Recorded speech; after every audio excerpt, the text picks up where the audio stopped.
Imagine receiving devastating news that your ancestral city lies in utter ruins, its walls broken and gates burned. This was the reality for Nehemiah, a humble cupbearer in the Persian Empire, Shushan, who got his heart shattered by that singular information about the plight of Jerusalem. Driven by an unwavering faith and a divine zeal and zest, Nehemiah embarked on a perilous journey to restore his beloved city, a feat that will forever remain in the annals of history.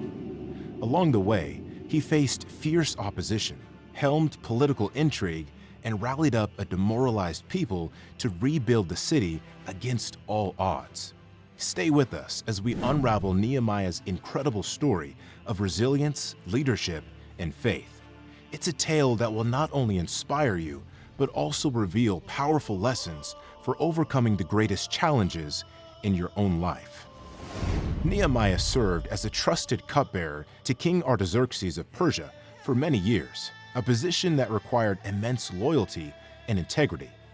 One day, his brother Hanani arrived from Judah with a group of men. Eager to hear about his homeland, Nehemiah inquired about the Jews who had returned from captivity and the condition of Jerusalem. The news was grim and unpalatable.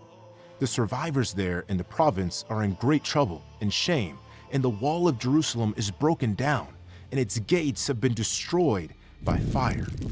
The weight of this news crushed Nehemiah's spirit. His world literally crumbled, and the bustling palace seemed to fade into the background as the weight of Hanani's words sank in. He could see in his mind's eye the once majestic walls of Jerusalem lying in ruins, the gates reduced to smoldering ash. The shame and vulnerability of his people tore at his heart. But Nehemiah was a man of deep faith. He knew that this sorrow was not just his burden to bear. It was a call to action, a divine summons. He turned to the one source of strength he had always relied upon, God. Fasting and praying, Nehemiah poured out his soul in a heartfelt plea. His prayer was not just a cry for help. It was a confession, a reminder of God's promises, and a plea for mercy. Here's what he said: "O Lord God of heaven, the great and awesome God who keeps his covenant of love with those who love him and keep his commandments. Let your ear be attentive and your eyes open to hear the prayer your servant is praying before you day and night for your servants, the people of Israel. I confess the sins we Israelites, including myself and my father's family, have committed against you." At one point, Nehemiah's voice seemed to waver, but he continued, "We have acted very wickedly toward you. We have not obeyed the commands, decrees, and laws you gave your servant Moses. Remember the instruction you gave your servant Moses, saying, 'If you are unfaithful, I will scatter you among the nations.'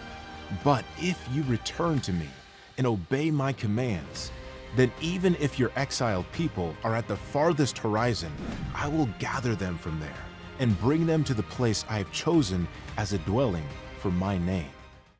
With each word falling off Nehemiah's lips, his resolve was strengthened, and he went on, pouring his heart out to God. His prayer was a proof of his unwavering faith and his deep love for his people and his city. It was a prayer that marked the beginning of an extraordinary journey, a journey that would transform him from a humble cupbearer into a leader of great renown. Surprisingly, 4 months passed, but Nehemiah's burden did not lighten. Each day he continued his duties with a heavy heart. The pain of Jerusalem's desolation never left his thoughts. Yet he carried on, waiting for the right moment, trusting that God would guide him. One fateful day, as he served wine to King Artaxerxes of Shushan, the king noticed the sadness etched on his face. It was an unusual sight, for Nehemiah had always been diligent in masking his emotions in the royal court. The king's voice, though gentle, carried a note of concern. "Why is your face sad, seeing you are not sick? This is nothing but sadness of the heart," the king uttered with a calm voice. Nehemiah's heart raced. Fear gripped him, for it was perilous to show distress in the presence of the king. But at the same time, he knew that this was his moment, a divinely orchestrated opportunity. With a silent prayer to the God of heaven, he spoke, with his voice steady despite his inner turmoil. "Let the king live forever. Why should not my face be sad when the city, the place of my father's graves, lies in ruins, and its gates have been destroyed by fire?" Suddenly, the king's eyes softened with understanding, and he asked, "What do you mean?" In that split second, Nehemiah's future hung in the balance. He breathed a silent prayer, asking for divine favor. "If it pleases the king, and if your servant has found favor in your sight, send me to Judah, to the city of my father's graves, that I may rebuild it," he said, with a shaky and crackly voice. The king, with the queen sitting beside him, pondered Nehemiah's request for a while. The room fell silent, the air thick with anticipation. Finally, the king spoke. His words brought a wave of relief and joy to Nehemiah's heart. The king went on, "How long will you be gone, and when will you return?" Nehemiah's spirit soared.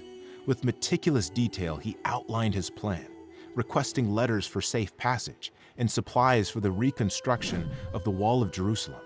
Miraculously, the king granted all his requests, and with the royal approval, Nehemiah set out on his journey, his heart filled with hope and determination.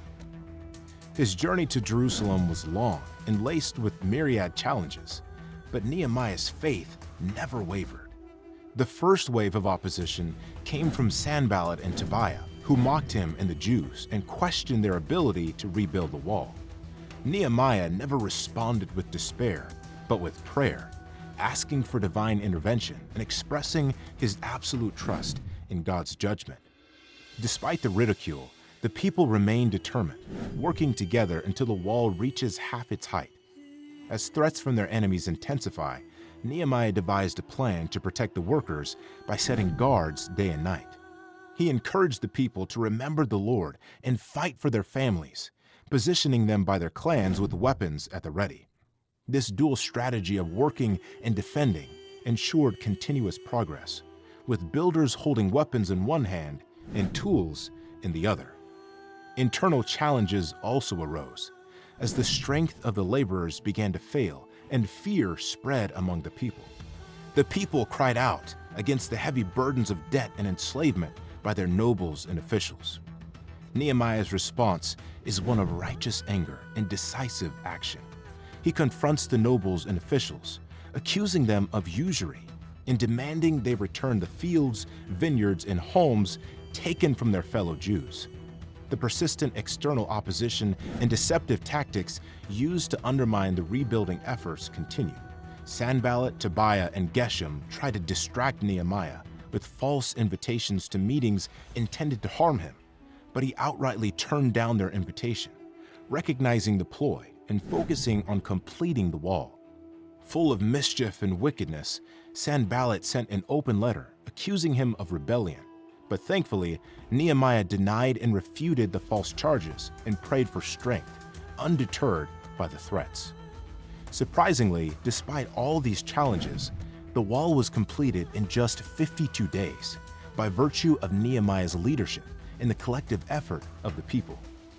The surrounding nations and their enemies recognized the work as divinely aided, automatically instilling fear and depleting their confidence.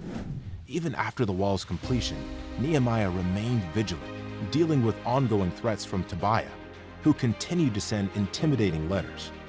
Through prayer, strategic defense, addressing internal injustices, and unwavering faith, Nehemiah successfully overcame all obstacles to rebuild the walls of Jerusalem.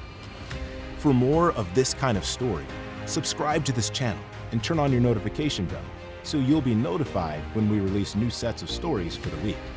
Hit the like button and add a positive and respectful comment. We love and celebrate you.